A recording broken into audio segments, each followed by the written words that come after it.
इस क्लास में प्रिज्म के पदार्थ के अपवर्तनांक का सूत्र ज्ञात करना है। तो ध्यान से देखिए, आपके सामने ये चित्र मौजूद है और इस चित्र की सहायता से हम इसका निगमन अर्थात इसका सूत्र, अपवर्तनांक का सूत्र हम निगमित करने वाले हैं। और आपको ये ध्यान देना है कि प्रिज्म चैप्टर में अर्थात चौथे चैप्टर में ये सबसे महत्वपूर्ण निगमन है जो कि बहुत ज़्यादा पूछा जाता है। तो ध्यान से देखिए, इसमें दिया गया है प्रिज्म ए बी सी, ये पूरा का पूरा क्या है, एक प्रिज्म है। और इस प्रिज्म में ध्यान से देखिए ये क्या है, डेल कोण है जो कि क्यू टी आर अर्थात हम कह सकते हैं आर क्यू टी या क्यू टी आर, इसका ये क्या कहलाएगा, बहिष्कोण कहलाएगा। और बहिष्कोण इस कोण का और इस कोणों का, इन दोनों कोणों का योग क्या होता है, बराबर होता है। तो इसको हम लिख सकते हैं डेल बराबर कोण आर क्यू टी, कोण आर क्यू टी प्लस कोण R T Q R Q T plus R T Q, इन दोनों का योग इस डेल के अर्थात बहिष्कोण के क्या होगा, बराबर होगा। तो ध्यान से देखिए, इसकी वैल्यू हमें मालूम नहीं है, इसकी वैल्यू हमें मालूम नहीं है। तो इसकी वैल्यू पाने के लिए और इसकी वैल्यू पाने के लिए हम क्या करेंगे, इस पूरे कोण को लेंगे आर क्यू एम पूरे कोण को ले करके हम क्या करेंगे, इसको माइनस कर देंगे तो हमें ये मिल जाएगा। अर्थात अगर ध्यान दीजिए तो आर क्यू एम पूरे कोण को लेकर के हम क्या करें, R1 कोण को माइनस कर देंगे तो ये कोण हमें प्राप्त हो जाएगा। तो ध्यान दीजिए, और ये पूरा का पूरा कोण I1 के बराबर है। तो ये कोण इस कोण के क्या होगा, बराबर होगा, ये कोण इस कोण के बराबर होगा। तो पूरे कोण को हम इस कोण में से इस कोण को माइनस कर देंगे तो ये कोण हमें प्राप्त हो जाएगा। तो ध्यान से देखिए, ठीक इसी तरीके से ये पूरा का पूरा कोण इस I2 के क्या है, बराबर है। तो ये पूरा I2 के बराबर, ये पूरा I1 के बराबर है। तो हम इस कोण को प्राप्त करने के लिए R1 को माइनस कर देंगे तो ये हमें प्राप्त हो जाएगा, R2 को माइनस कर देंगे तो ये प्राप्त हो जाएगा। अब किसमें से माइनस करना है, आइए देखते हैं। ध्यान दीजिए, इस पूरे की जगह पर हम क्या लिखने वाले हैं, इस पूरे की जगह पर हम लिखेंगे R Q M minus R Q M minus ये हो जाएगा टी कोण टी क्यू एम, ये इसकी जगह पर हो जाएगा प्लस ये हो जाएगा R T M minus Q T M. ध्यान दीजिए, इसकी जगह पर मैंने इतना लिख दिया और इसकी जगह पर मैंने इतना लिख दिया। तो ध्यान से देखिए, इस पूरे की वैल्यू क्या है, आर क्यू एम की वैल्यू क्या है, I1 है, क्योंकि ये पूरा का पूरा कोण इसके क्या होगा, बराबर होगा। तो ध्यान से देखिए, इसको हम लिख सकते हैं डेल बराबर ये हो जाएगा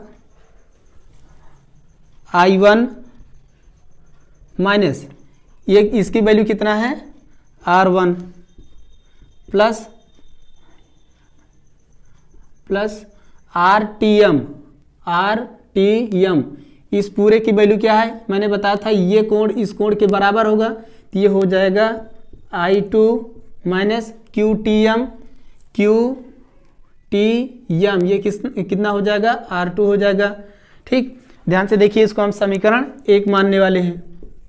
ठीक इसी तरीके से ध्यान से देखिए, एक चतुर्भुज बन रहा है ए क्यू एम टी। अगर इसको हम ध्यान से देखें तो क्यू एम टी एक चतुर्भुज बन रहा है इस तरीके से।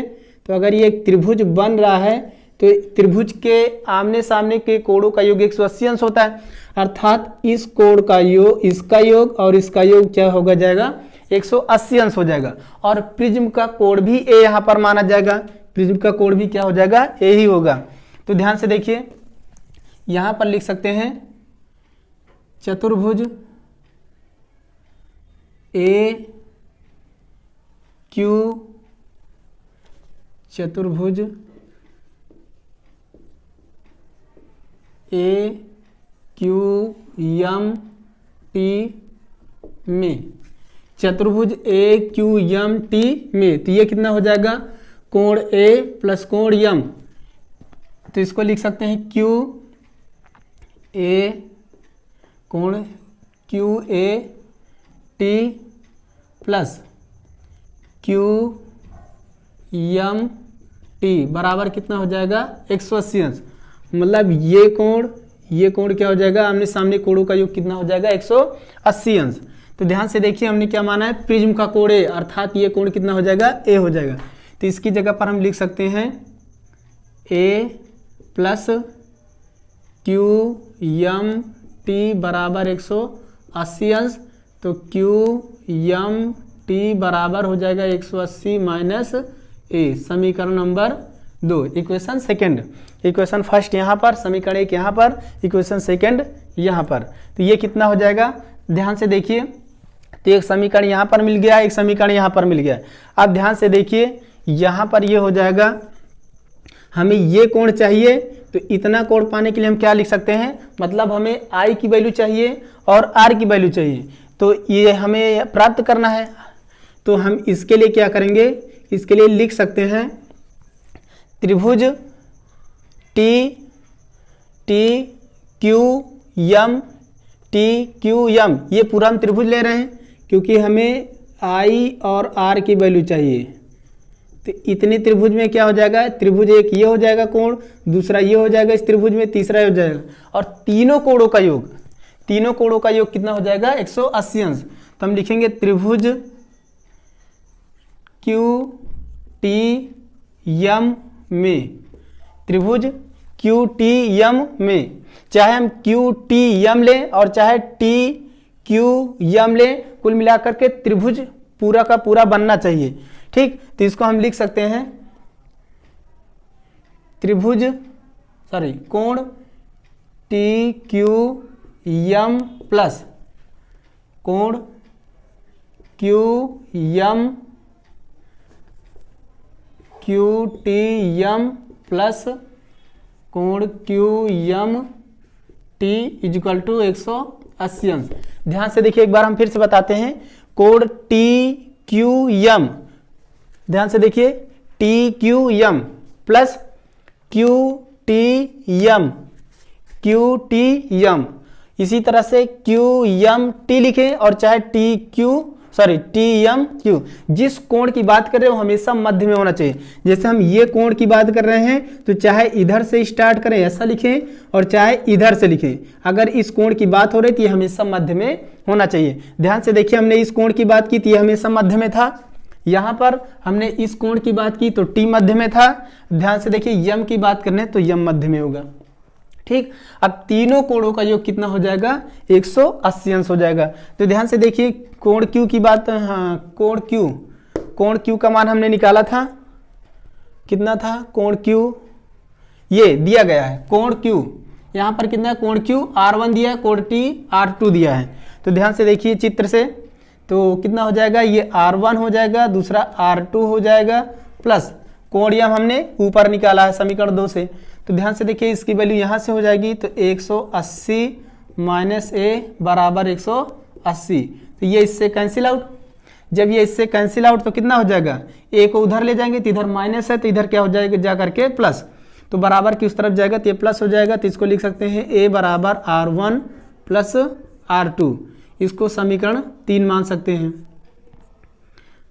समीकरण 3 मान सकते हैं।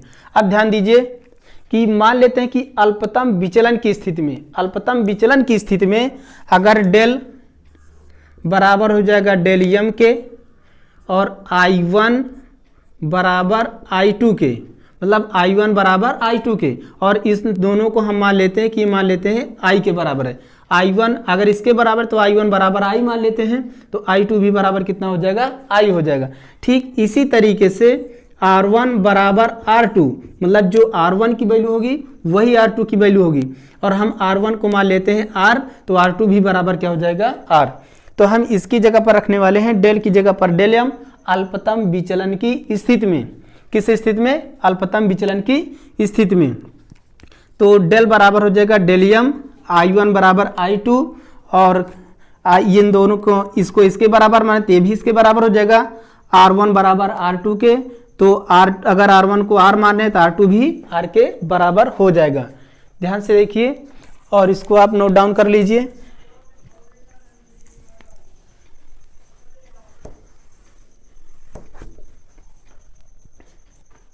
समीकरण 1 में डेल की जगह पर क्या हो जाएगा, डेल m बराबर, अब यहाँ पर क्या हो जाएगा, I1 की जगह पर I हो जाएगी और R1 की जगह पर क्या हो जाएगा, R हो जाएगा।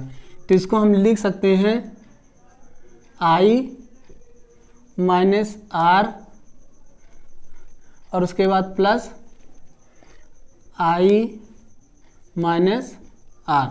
ध्यान दीजिए I1 कितना हो जाएगा, 2I1 minus R minus 2R हो जाएगा।